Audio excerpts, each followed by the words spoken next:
It's not just a glove, it's a 44 Pro. Crafted with dedication, made for performance, and built to last. Get your custom glove today at 44pro.com and experience the 44 Pro difference. That's 44pro.com, 44 Pro. Our patented handles were launched in 2018. We continue to push the boundaries of strength training. Join us in making your training more natural and effective. Visit Engels90.com to learn more and revolutionize your workout.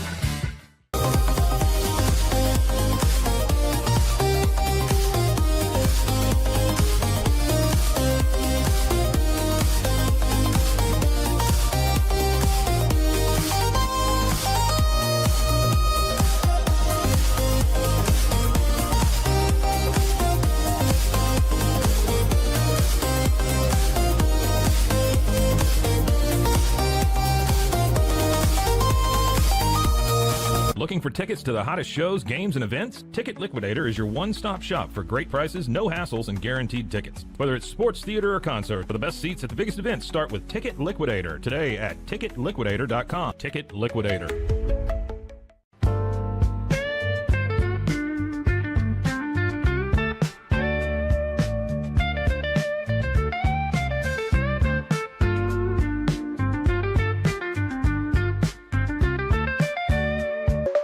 Protect your online privacy with NordVPN. Browse securely, access content from anywhere, and keep your data safe with military-grade encryption. NordVPN.com. That's NORDVPN.com.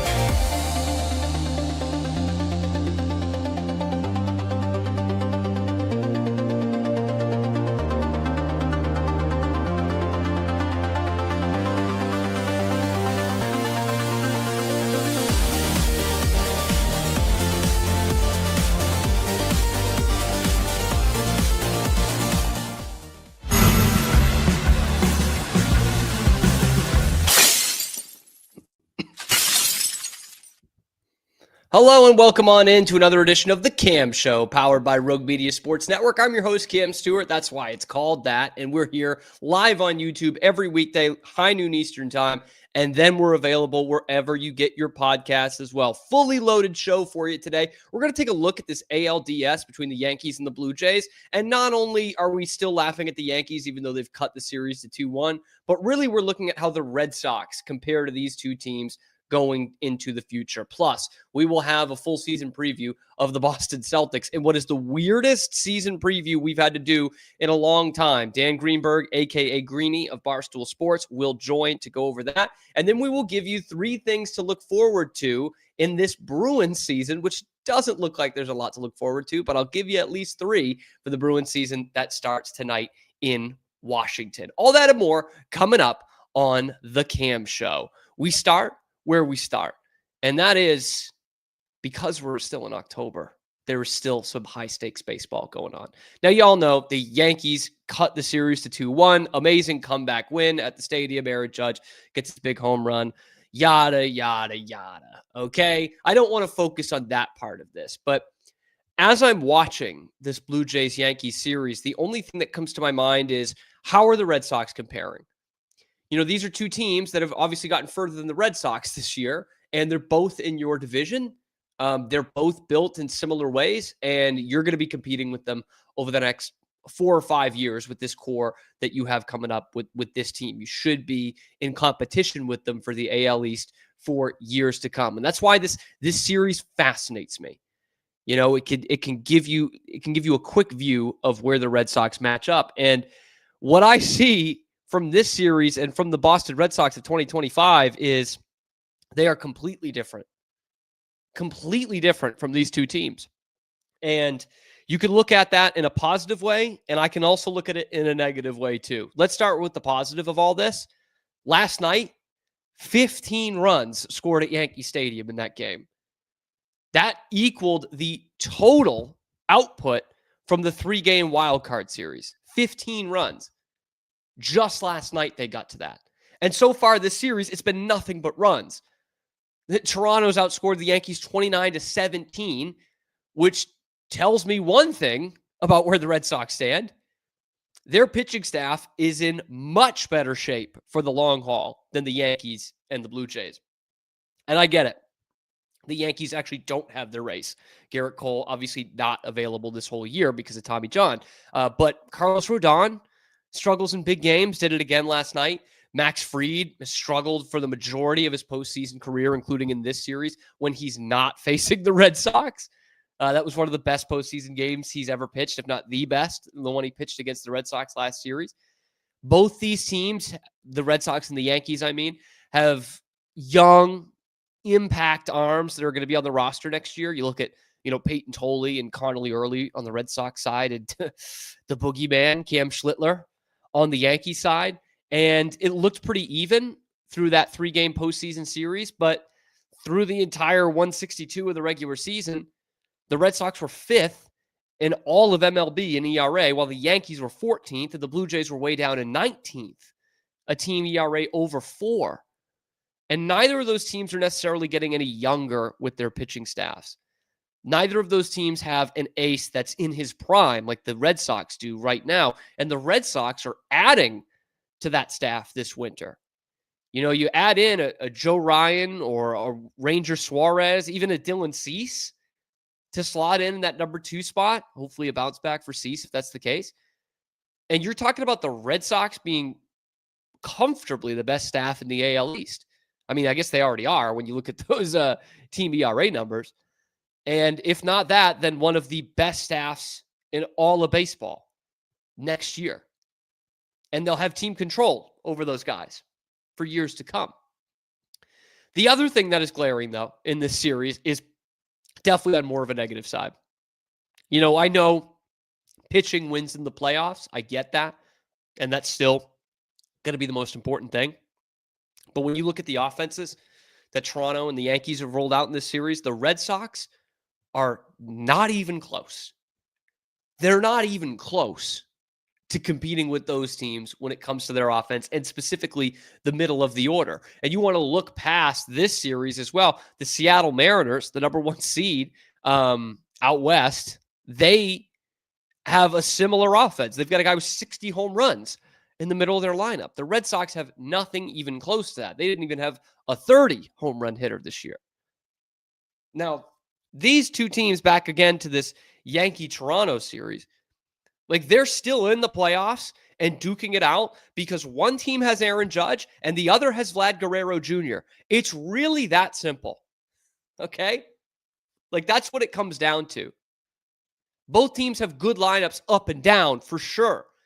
It reflects in the numbers. These are two of the highest scoring teams in baseball. But in the playoffs, when the big hits from the big players in the big moments mean more than anything, these teams have the big middle of the order bats to do stuff like break a game open with a grand slam like Vlad Guerrero did, or take your team from being down 3 runs to being tied with one swing of the bat when your season's on the line like Aaron Judge did. Sox don't have that. And that's what's got to change. Again, I believe in this team for years to come. The next 5 or 6 years, I think, will be kind to the Red Sox. That's not to say they don't have work to do. And when I watch this series, it's very obvious where they have work to do. They need a Pete Alonso or a Kyle Schwarber or both in order to be anywhere close to the lineup that these two teams are going to roll out, not just in this postseason, but for 162 and beyond next year and probably the year after that. Judge is in long-term. Guerrero's in long-term. Toronto's got to figure out the pitching situation, but they got here because they could slug with the best of them. The Red Sox are not close to that. So let me know what you guys think. When you watch this series, what is it saying to you about the Red Sox? Is it making the Red Sox look better or worse? Let me know in the comment section below. And then be sure to like the video, subscribe to the channel so you can find us coming live on YouTube and wherever you get your podcasts 5 days a week, talking nothing but Boston sports. But this is an episode about the Celtics when it comes down to its core. The Celtics have their first preseason game tonight. We'll talk a little bit Bruins later on too, but the Celtics start the preseason schedule tonight. It's the first time they will put on the uniforms and play a real game since that embarrassing knockout loss to the Knicks. Inevitable, but still somewhat embarrassing to lose by like 40 points to the Knicks in Game 6 and be out in the second round and end their title defense prematurely. And this is a weird one. Like, this is such a weird season to prepare for. Because, to be totally honest with you, I don't know how to call this. Are they a lottery team? Or are they a home court playoff team? Maybe with some of that 2018 magic and get to the Eastern Conference Finals. I don't know, man. I don't know. I don't know what to make heads or tails of this team. That's why we're going to have Dan Greenberg in a couple of minutes, by the way. But you look at the last 12 months in Boston sports, and we really haven't had any kind of certainty with any of the four teams heading into the season. The only thing that's close is that, this year the Bruins are not going to be very good. Although some people think they might make the playoffs. But other than that, we had no idea what to do with this new Red Sox team. We had no idea what kind of jump the Patriots would make this year or what jump they will make, because I don't know if they've made that yet. And with the Celtics, we don't know what it's going to look like. Shoot, man, we don't even know if Jayson Tatum's going to miss the entire season now. So I got nothing, man. But here's my thought process through this. This morning, Kevin Pelton of ESPN, he ranked all 30 teams and actually gave his own win projection for all these teams that mostly differed from ESPN's actual over-under that they set before the season. Has the Celtics in 5th in the Eastern Conference.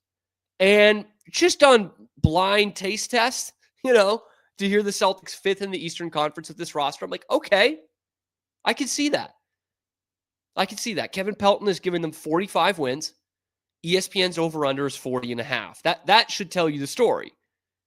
They're projected to be a 500 team, a bang average team.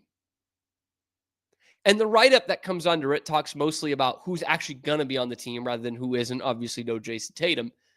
And you've still got a serviceable roster there, right? Jaylen Brown is still an all-NBA player.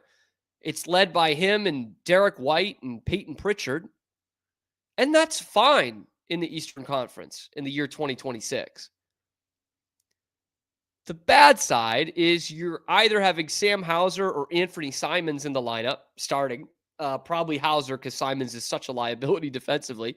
And your center options are Neemias Queta and Luka Garza. Not exactly what you were looking at last year, because we look at this season and it's all about the Celtics not having Tatum, right? But that's really only the tip of the iceberg. Like, yeah, they don't have Tatum, but you also don't have Al Horford. You don't have Drew Holiday. You don't have Kristaps Porzingis. Maybe most importantly, more serious than Tatum, you don't have Luke Cornett either. And when I list all that, I feel down. I'm like, how is this team going to do anything? I feel like a pessimist. But I'll also throw this out there. Who in the Eastern Conference is definitively better than this year's Celtics? What teams are actually totally nailed on better than this shorthanded Celtics team? Cleveland? Yep, they are. Sure, I'm there with that. New York? Yes. I think there's some other problems there. The whole coaching change, the fact that they were ridiculously healthy last year, and they haven't been that at any of the seasons under kind of the Jalen Brunson era. They've not had that kind of health that they had last year. So I think there's some other issues there, but are they better than the Celtics right now? Yep, they are. Orlando? Everyone's darling team of the Eastern Conference? I mean, maybe. I like their grit and all that. But we saw some major offensive deficiencies from them in the playoff series last year against the Celtics. And I just don't think that all gets corrected with the Desmond Bane signing. I could be wrong. Desmond Bane trade. I could be wrong. I like Bane, but I don't think that makes up for all of it. I think Paolo Banchero is that good, though. So maybe they are a third-place team. Indiana, last year's finalist. I mean, it feels like they're in the exact same boat as the Celtics. No Halliburton, Achilles injury, out for the year, just like Tatum. So you roll with Siakam and McConnell and our old friend Aaron Nesmith, bunch of role guys. But like the Celtics lost Horford and Porzingis. It's a big loss for the Celtics. Indiana lost Miles Turner, who was huge for them last year. That might be a bigger loss to them than these losses are for the Celtics. So I don't know. I don't know how you could definitively say that's a better team than Boston.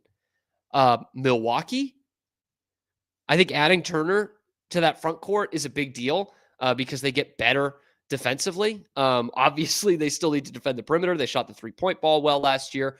I just don't know with that team at that age that they're a better team than the Celtics. Not sure I'm ready to say that. So I can see this team being as high as third in the East or as low as a play-in team. But barring any real significant injury, I can't see them as a lottery team, which some people are still thinking they might be. Maybe I'm naive. Maybe I'm drinking the green Kool-Aid here. I just think Jaylen Brown and Derek White and, quite frankly, Joe Mazzulla are too good for that. But I want to know what you guys think. Let me know in the comment section below. Where do you see the Celtics team finishing this year? Let me know in the comment section. Then be sure to like the video and subscribe to the channel because we're coming at you with nothing but Boston sports stuff every weekday live on YouTube at high noon Eastern time. And then we're available wherever you get your podcasts as well as your lunchtime alternative to Boston Sports Talk Radio. Coming up next, we're going to turn to the expert. Okay, I just listed what I think of the Celtics, but this guy knows more about the Celtics than pretty much anybody living. Dan Greenberg, a.k.a. Greenie of Barstool Sports, will join to break down this weird Celtics offseason and how we're supposed to look at the Celtics season prediction. It's coming up after this short break on The Cam Show.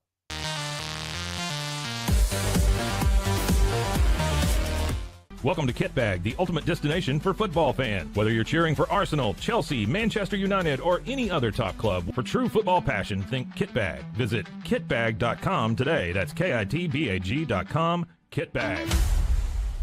Our professionals are not only experts in managing urgent concerns, but also in providing top-notch preventative health care. We're proud to connect pet owners to a vast network of licensed veterinary professionals, ready to address any immediate concerns. Book your first appointment today. At Mitzi, we believe the right light can transform any space. Mitzi has the perfect design for you. Beautiful, well-made lighting without the high price tag. Discover your perfect light at Mitzi.com. That's MITZI.com. Mitzi.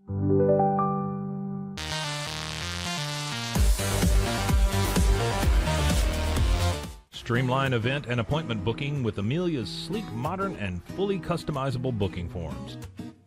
WPAmelia.com. That's WPAMELIA.com. Amelia. Everybody at Equalife really has a passion and a real interest in helping people feel well. How much further can we go to get you feeling even better? It is a complete partnership between the two of us.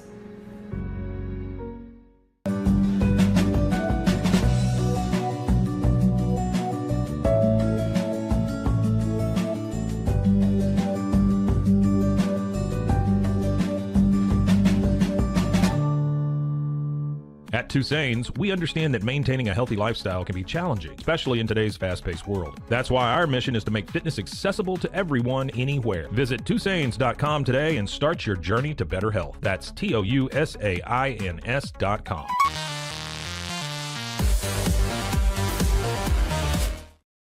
Back here on the Cam Show, Rogue Media Sports Network, Celtics open up their preseason schedule tonight against the Memphis Grizzlies. They're finally putting on the real uniforms, and they're ready to take on what is going to be a weird season, to say the least. So to break it all down and to tell you what this Celtics team is going to be able to do this year, we bring in old friend of the show, Dan Greenberg, Barstool Greenie, coming in from Barstool Sports.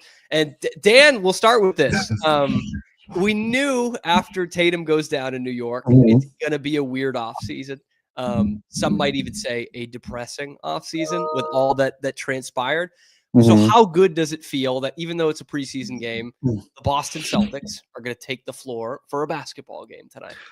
I mean, hopefully this is coming through. My mic was screwing up earlier. But to answer your question, it feels fantastic, right? I think we've gone through, or at least personally, I've gone through every stage of denial, right? Acceptance, rage, we've mourned the departures, we've mourned the Tatum injury. I think that minute clip of him working out did wonders for, I think, all of our psyches. But at the end of the day, life is better when the Celtics are playing basketball. And, it's been 80 days since their final summer league game. So it's been a long time coming, but just even though it's a fake game and the expectations and everything about this team around it in terms of what they're even going to be able to do, like that's drastically changed. But the fact is they're going to be playing basketball. We get to watch them play basketball.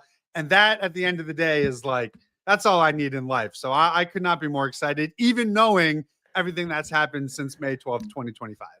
Yeah, and obviously you have followed this team closer than pretty much anybody, let's be honest, for a generation now. And there's been some weird off seasons with the Celtics, maybe more so than any Boston team of my lifetime. We've seen a couple of summers each where the expectations either skyrocket or they plummet overnight. I'm thinking of, the big trade in 2013 and how that changes the future of the Celtics, and, adding Kyrie at 17, how that changes the expectations of the Celtics. But if you had one that was quite as weird as this, because obviously the expectations plummet, but it feels like a 1-year thing. Yeah, I look at this more like the era post Big Three trade. So like the 2013 to 2015 pre-Isaiah. So this was after the Big Three were gone, before they traded for Isaiah at the deadline in February. You were kind of just like for the first time in forever, this weird semi-tanking, you have a lot of young talent, like a young Smart, a young Avery Bradley. So you're excited to see what they look like with expanded roles. But, the expectation of winning wasn't really what those seasons were about. Then Isaiah came over in February of 2015. They went on that huge run and ended up making the playoffs. So for me, my excitement is more, which version are they going to be, right? Because they have the top end talent that's similar to the post Isaiah trade team. So is this team, can they win around 40 games and squeak into the playoffs? Or is it going to be like the pre-Isaiah trade teams that were like 45 and 88 and couldn't beat anybody? What's unique about this season is either option is a good thing for you moving forward, because if you overachieve and you win 40, 41 games, sneak into the play-in, sneak into the first round, whatever, that probably means that a lot of your unproven young talent on this roster proved to be playable assets and teams and pieces to the team that you would want to keep for when Tatum is back and when you're rebuilding this summer.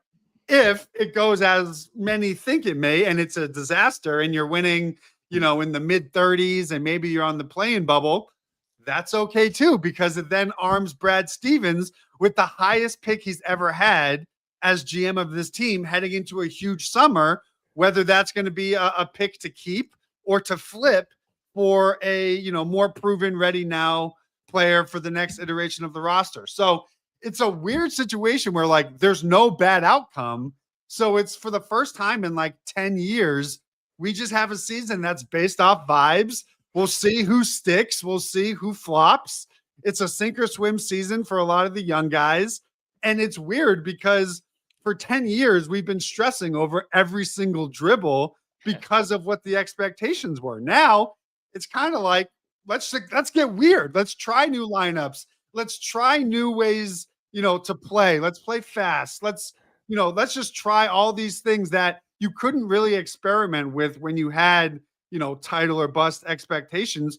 Let me ask you, when was the last time the Celtics ever had a season where they could afford to give young guys developmental minutes? It's been a while, man. Yeah. Over a decade. Yeah. Yeah. So that's why I'm just pumped, because while it's a bummer because there's nothing better than having a title contending roster, like the last 2 years were basically fake life. I mean, we witnessed unarguably one of the greatest constructed teams in NBA history. Yeah. We are now on the opposite end of that spectrum and then some this year. But knowing that Tatum will be back, it's sort of like when David Robinson got hurt for the Spurs in the mid-90s. Then you had Steph Curry get hurt in, I think it was 1920 or 2021. When you're a title contender, you are almost never afforded these weird gap years to really reset and maybe acquire an asset to carry you through the next wave of your roster. The Celtics are never going to be close to lottery contention as long as Jayson Tatum is on a basketball court. So while it sucks, obviously, that he got hurt, and it sucks that they had to offload those deals to get under the second apron, this is not like a normal rebuild where all their talent is gone, not coming back, and we now have to start from scratch. We have a 1-year window to add to a roster that we already know, when Tatum is healthy, is a contending roster. So to me, I just think it's a unique opportunity that, fans should be excited about, but try not to be mad when it looks bad, because we are now relying on guys that have almost zero NBA experience to play heavy rotation minutes. Yeah, and who are some of those guys you're thinking could actually break out and be an asset for the Celtics, whether it be a trade asset or, like you said, those guys who just have a good year and stick around? Like, are there any names that you're like, this is a guy to watch out for this year? To me, it's the big three. It's Jordan. Well, they're not really a big three, how we think of big threes, but it's three guys. It's Jordan Walsh, Baylor Shireman, and Hugo Gonzalez, right?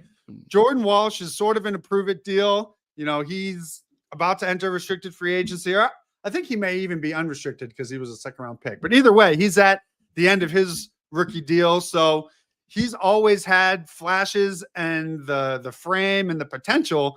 But given that we weren't a developmental roster type team, he never could play. Well, now with Tatum gone, they have a need for a 6'7", 6'8", 3-and-D wing. Well, he's talked the talk this summer. He showed flashes. He basically needs to prove that he can be a playable asset.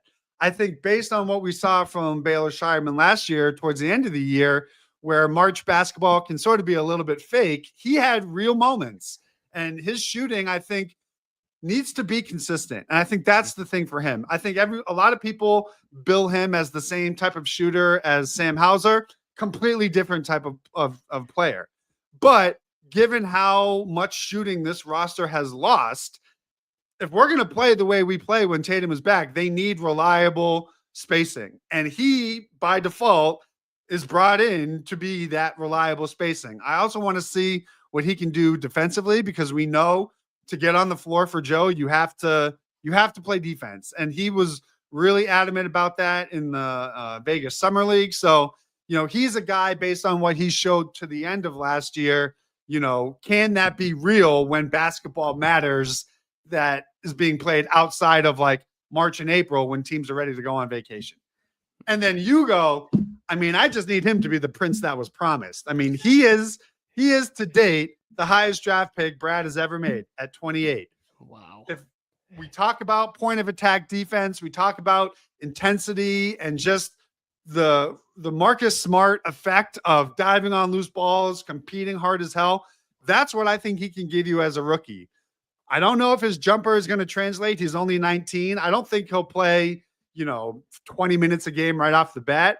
But if you think of how this team is going to succeed this year, it's going to succeed with playing fast, causing chaos on the defensive end, attacking the offensive glass and winning the margins. Those were all things that he showed he could do in Vegas. So if we could potentially have a guy who could come off the bench and he's got great size, he's got great length, he competes his ass off, like that's a guy that I think fans right away are, easily going to fall in love with. And he gives you something that, they really don't have on the roster, right? Their point of attack defense has taken a major hit with, Drew leaving and Tatum being out.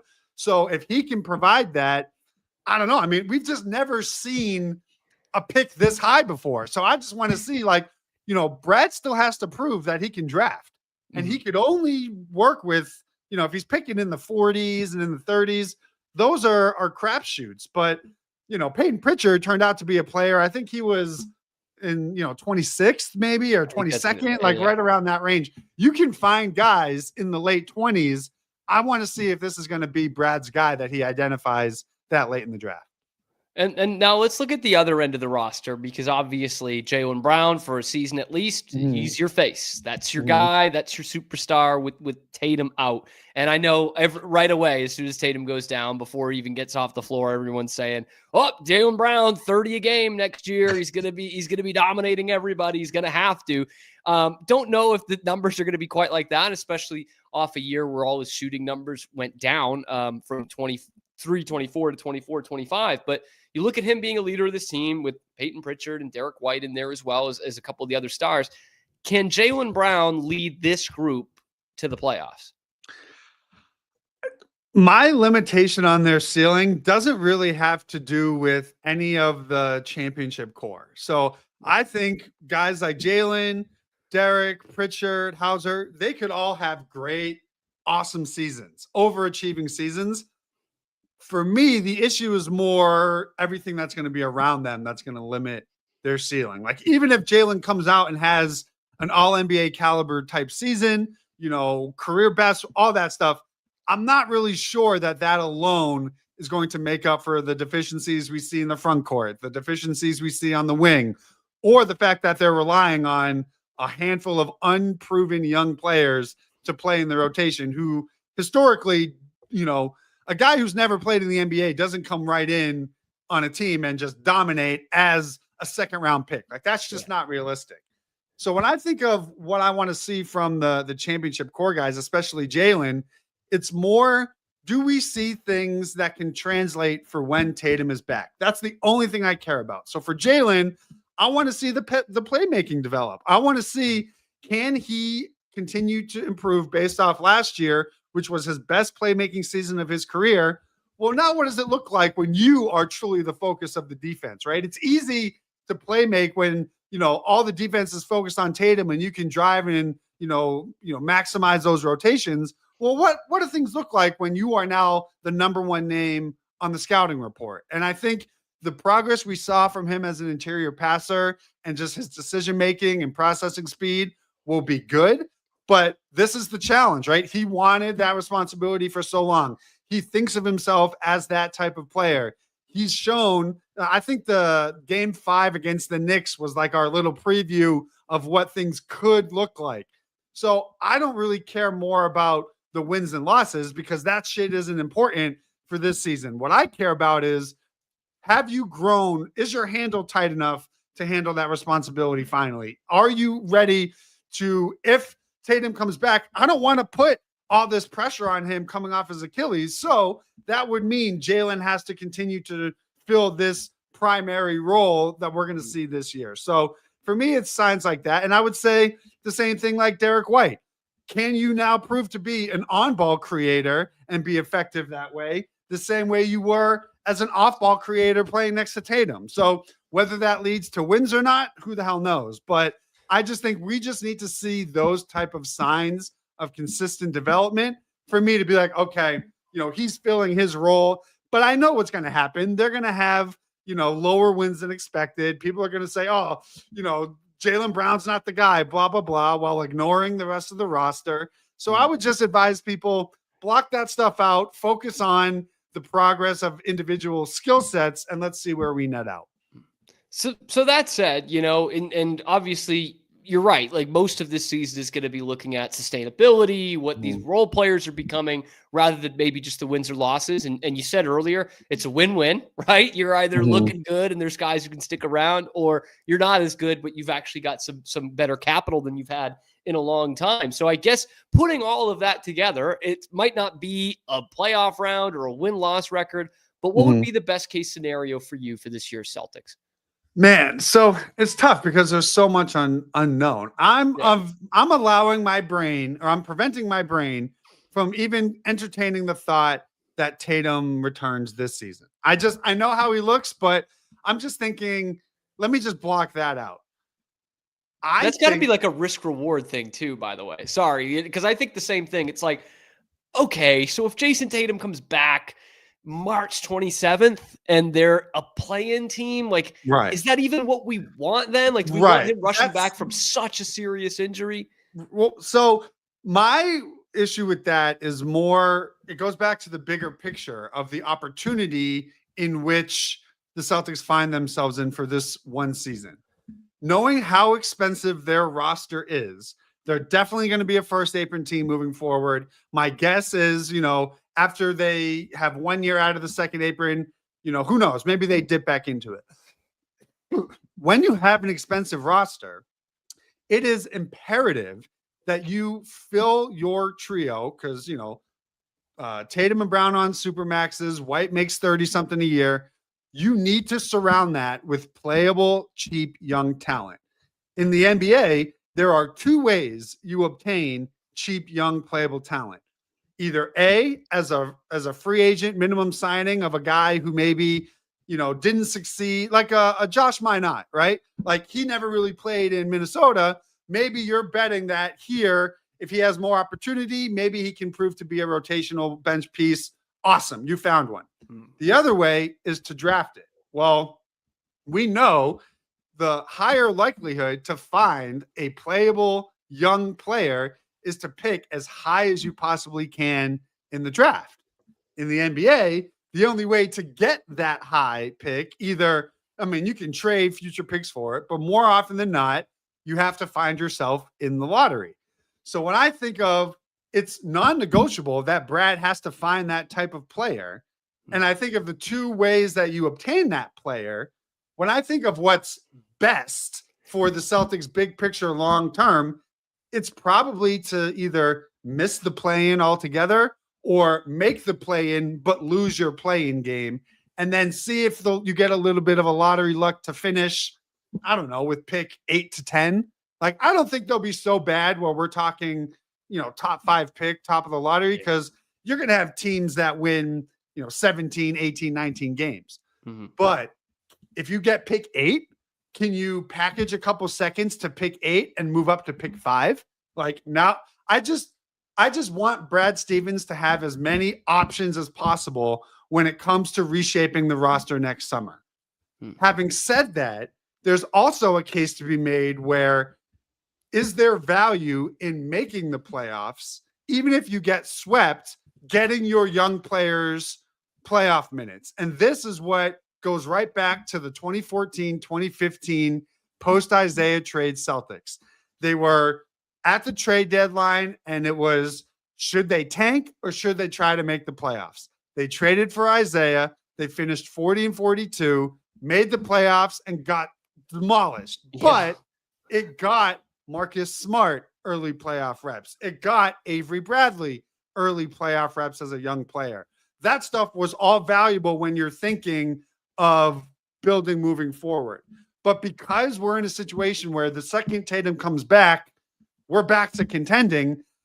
I think it's more valuable to obtain the asset to build the roster than it is to get like Jordan Walsh playoff minutes, because chances are in the next iteration of the roster, we probably won't be seeing Jordan Walsh playoff minutes. You know what I mean? Probably, that number 8 pick could turn into a player, whether it's picked or traded, that could give you playoff minutes. So I think personally, finish around 37, 39 wins, make the play-in, lose the play-in game, and who knows? The Mavs just got lottery luck with a 1.8% chance.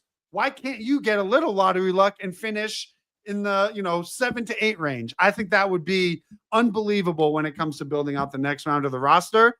But if all the young players hit, okay, great. We have real pieces, and now we're changing how we have to view things. But as they stand now, I think it's in their best interest to miss the playoffs and get into the lottery.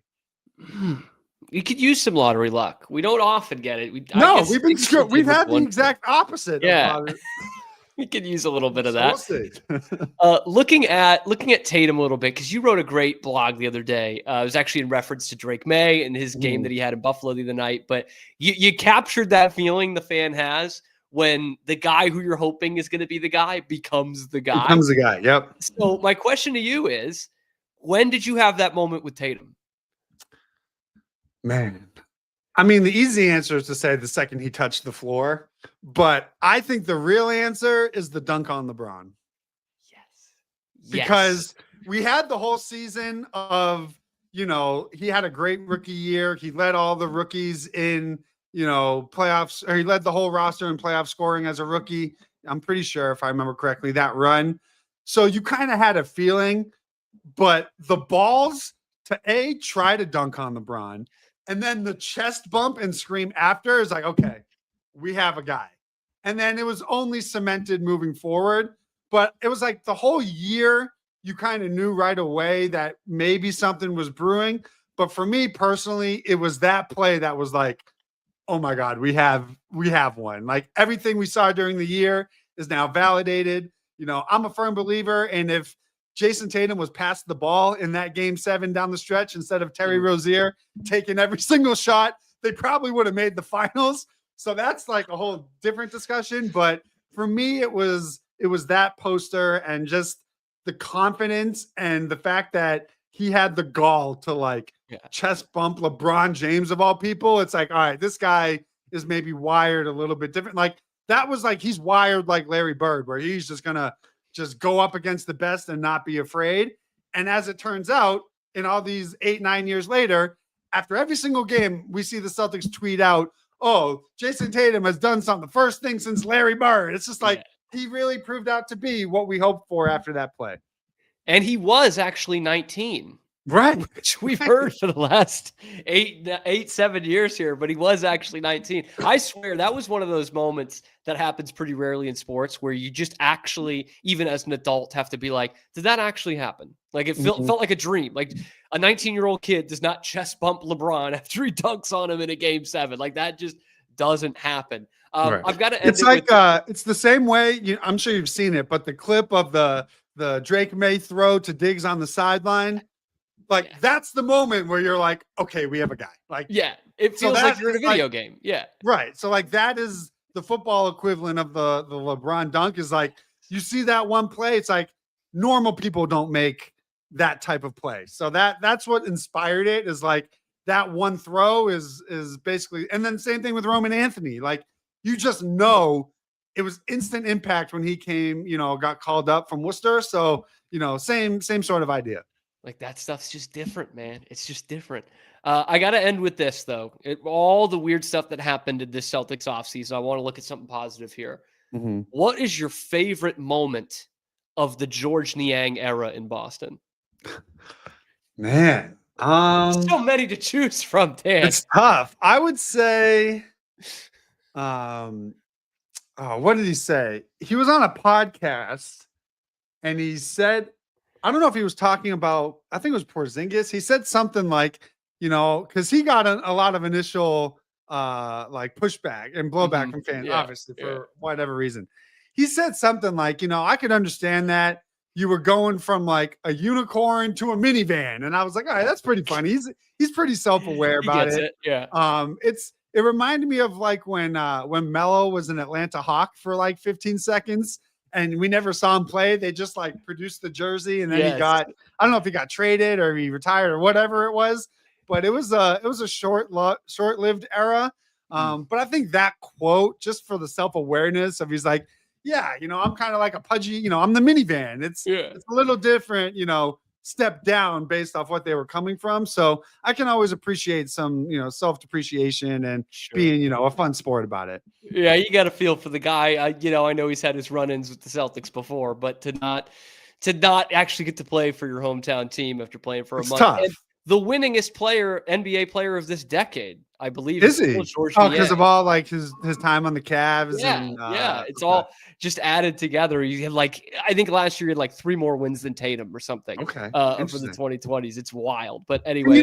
In any other season, I'd say he can be a fine bench piece. But in a developmental year, I just don't need a 30-year-old guy stealing minutes from young wings that I need to know if they can stick around. Plus, the money you saved by dumping them was important. So, timing just didn't work out. But, in terms of a player, he's a valuable outside floor spacer. He's a proven veteran, like you said. It just, the timeline just didn't work out. Yeah. And take that 30-year-old duster who's taking minutes from the young kids. I'm going to clip that and send that to the Bruins just to make sure we're on the same page. But Dan Greenberg of Barstool Sports, Greenie, thank you so much for joining the show and help us break down this weird season that's ahead. Feels like it's going to be a win-win no matter what. So looking forward to it. Yeah, it's cherish it. Try not to pull your hair out. I know I'm not going to be able to follow my own advice, 5 seconds into tonight's first preseason game. But at the end of the day, I think you're right. It just feels great to be back. It feels great to have real games to talk about. And, the next 6 or so months should be quite the roller coaster. So it's going to be a lot of fun. We'll bring Dan back at points throughout this yeah, season absolutely. to keep it all together and in perspective. So Dan, thanks again. There we go. Dan Greenberg, Barstool Sports, covering the Celtics like nobody else covers the Celtics. So appreciate his time. We're going to talk Bruins coming up next because they open the season tonight. We're going to give you 3 things to actually look forward to on this Bruins team this year. It's coming up next on The Cam Show.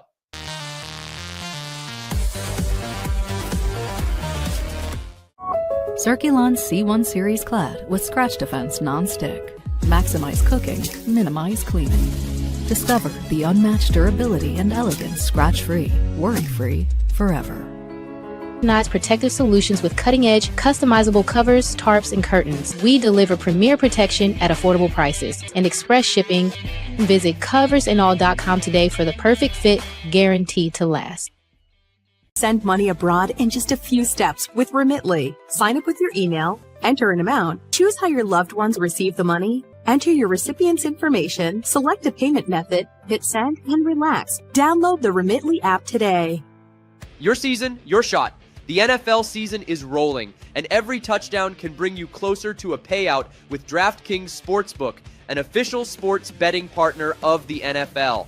From first touchdown scorer to anytime TD props, or the thrill of live in-game betting, every snap is loaded with opportunity. New customers, this one is for you. Bet just $5 and get $200 in bonus bets instantly. Plus, score over $200 off NFL Sunday Ticket from YouTube and YouTube TV. Download the DraftKings Sportsbook app and use code CAMSHOW.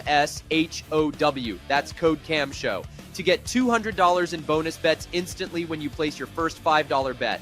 Plus, over $200 off NFL Sunday Ticket from YouTube and YouTube TV. In partnership with DraftKings, the crown is yours. Gambling problem? Call 1-800-GAMBLER. In New York, call 8778-HOPE-NY or text HOPE-NY 467-369. In Connecticut, help is available for problem gambling. Call 888-789-7777 or visit ccpg.org. Please play responsibly. On behalf of Boot Hill Casino and Resort, Kansas. 21 plus age and eligibility varies by jurisdiction. Fees may apply in Illinois. Void in Ontario. Bonus bets expire 7 days after issuance. See sportsbook.draftkings.com/promos. NFL Sunday Ticket offer for new subscribers only and auto renews until canceled. Digital games and commercial use excluded. Restrictions apply. Additional NFL Sunday Ticket terms at youtube.com/go/NFL Sunday Ticket/terms. Limited time offer.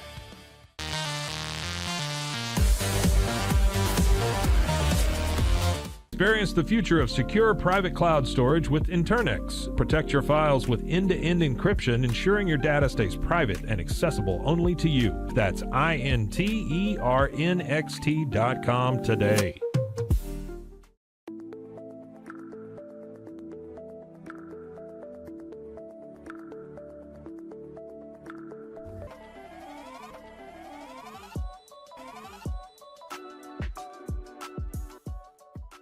Welcome to Market XLS, your all-in-one Excel solution for investors.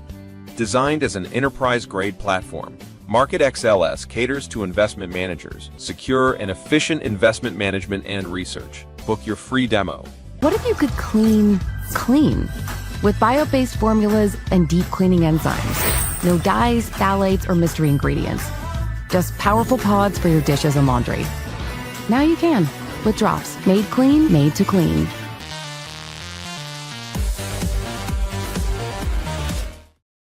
Coming back here on the Cam Show, Rogue Media Sports Network. It's called that because my name is Cam Stuart. Your host, Zach Burke, is behind the glass, keeping us on the air 5 days a week, live on YouTube, and then wherever you get your podcasts as well. Man, I always love having Greenie on the show. I never put enough time for it, allow enough time for it, because Greenie could just go all day, man. And that's what I love. It's going to be a really interesting Celtics season, man. And I loved his way of looking at it. It's a win-win.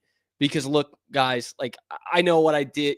I said there's probably only like 4 Eastern Conference teams that are definitively better than them. But this could also be a team that misses the playoffs entirely. Like that's what makes this so weird. And so I do love his perspective of it's a win-win. Like if they don't make the playoffs, they're in a position that they haven't been in a while for good reason, because A, they're usually a playoff team, and B, they actually have some big time draft capital coming their way. So real appreciative of Greenie for coming on that. We will have him on at other points throughout the season to look at this Celtics year and this weird Celtics team as well. But tonight, the Bruins hit the ice for the first time in the regular season. You think it's going to be a weird year for the Celtics? It's going to be a weird year for the Boston Bruins. Coming off their worst season in almost 20 years, the Bruins went out and added basically nobody. They got a healthy Charlie McAvoy. They got a healthy Hampus Lindholm, and they're hoping for bounce backs from Elias Lindholm and Jeremy Swayman. But they really didn't add much. They added Tanner Jeannot, Mikey Asimov. Like, they really did not. Sean Corrali. They didn't bolster this lineup. There's nothing that they didn't add any offensive skill that's going to raise them above 28th in goals scored like they were last year. So I'm definitely apprehensive when it comes to thinking of this Bruins team as having a legit shot of making the playoffs in what is probably the toughest division in hockey. So therefore, what do we have to look forward to this year?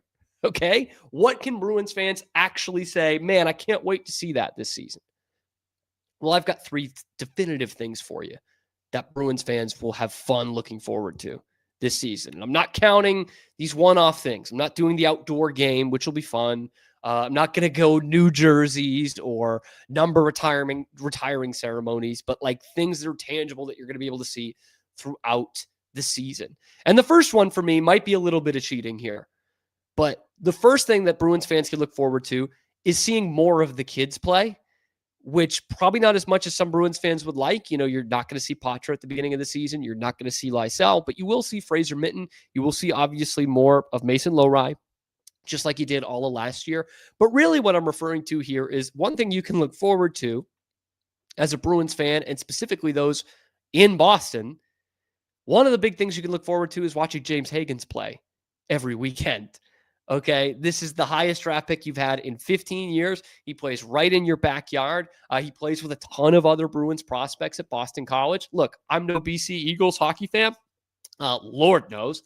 But I will be making my way to the Heights a few times this year. I want to see this kid play. I want to see how he's bringing along his teammates, because that was something that was really chastised last year, was he was deferring too much to his teammates, 2 guys who ended the season in the NHL. So of course he did that.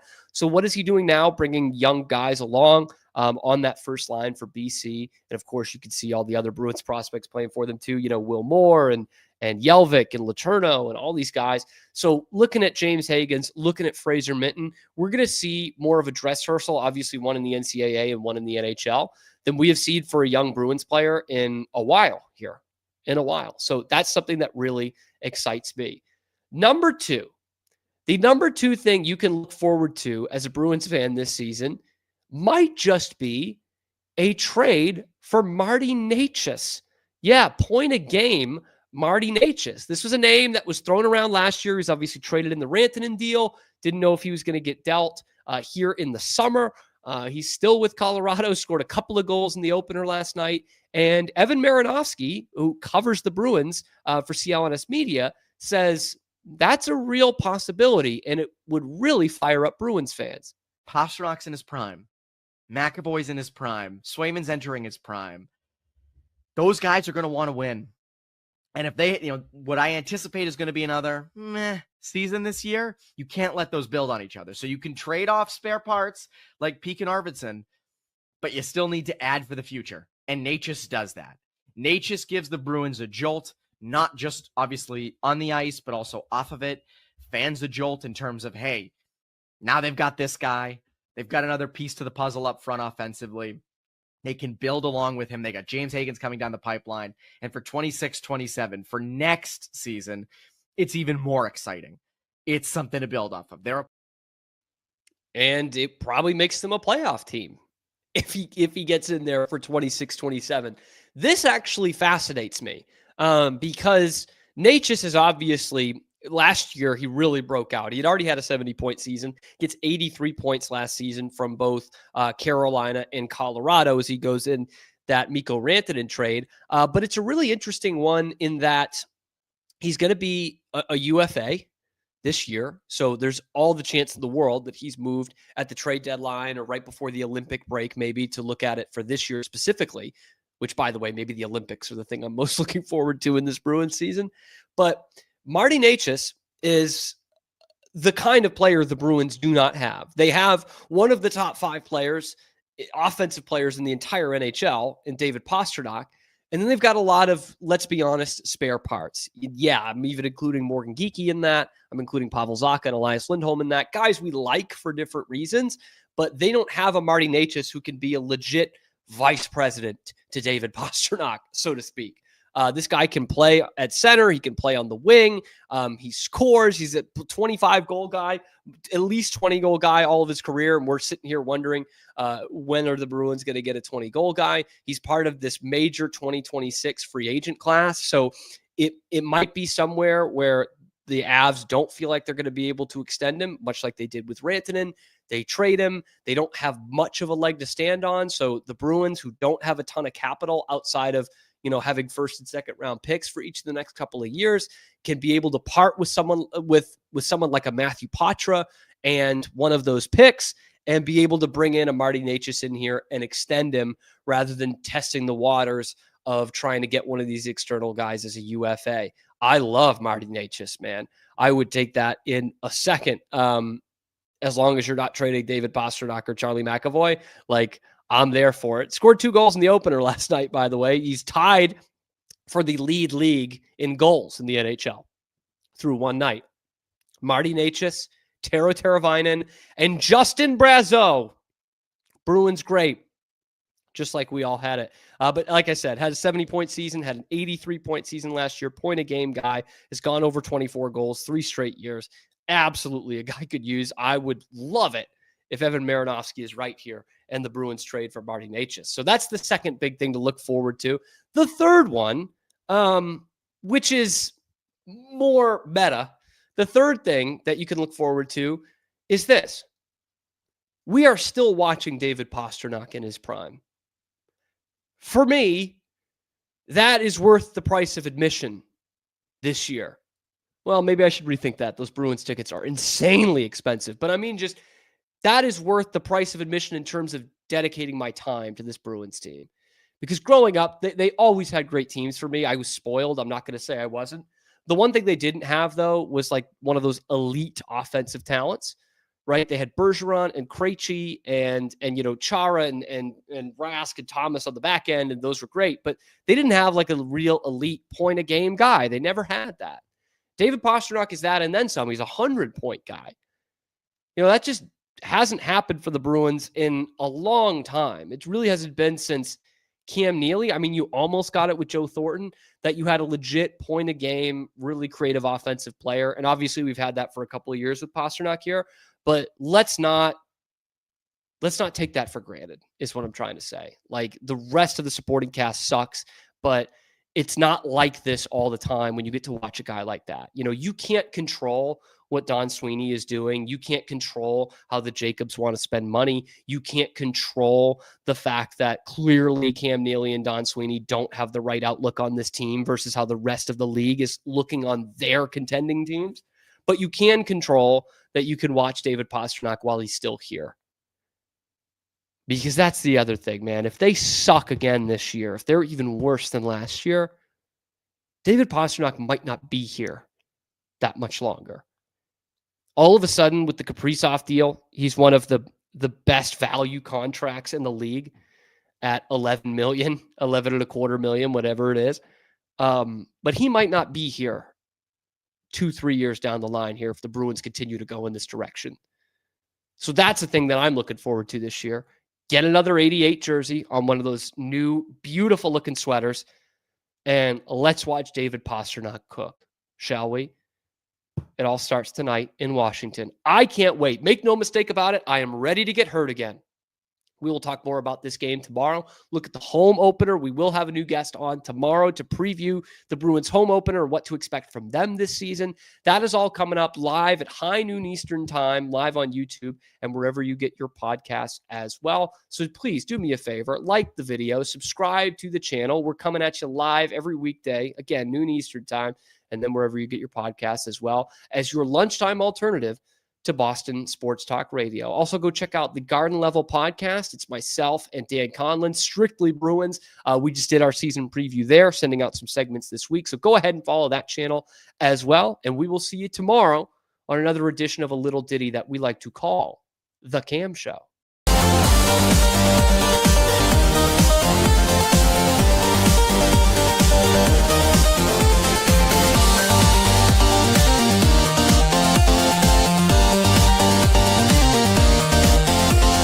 Relax with Hemp Delicious. Organically grown hemp, massively blended with delicious organic herbs, responsibly sourced for their holistic benefits. Each sip offers calming, antioxidant-rich wellness. Brewed just for you. Sip the calm with Hemp Delicious.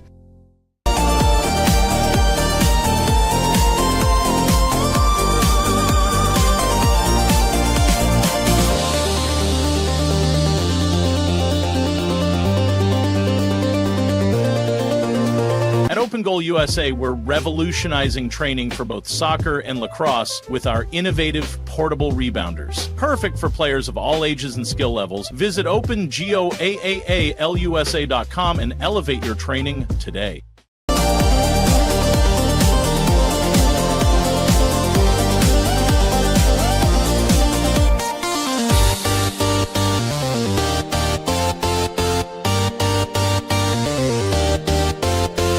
Farmhounds offers natural treats and chews made with quality products that support family farm, regenerative agriculture, and humane farming practices. Give your dog the best with wholesome, organic ingredients that promote health and happiness. Shop now at farmhounds.com.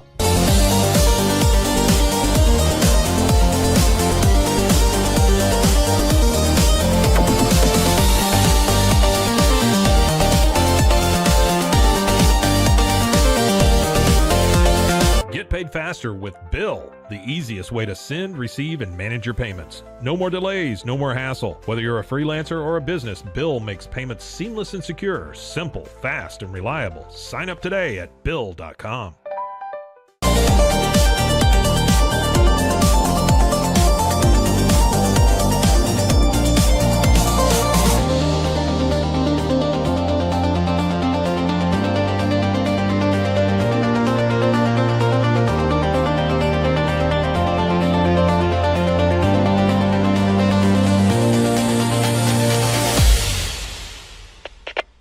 We are Rogue Media Sports.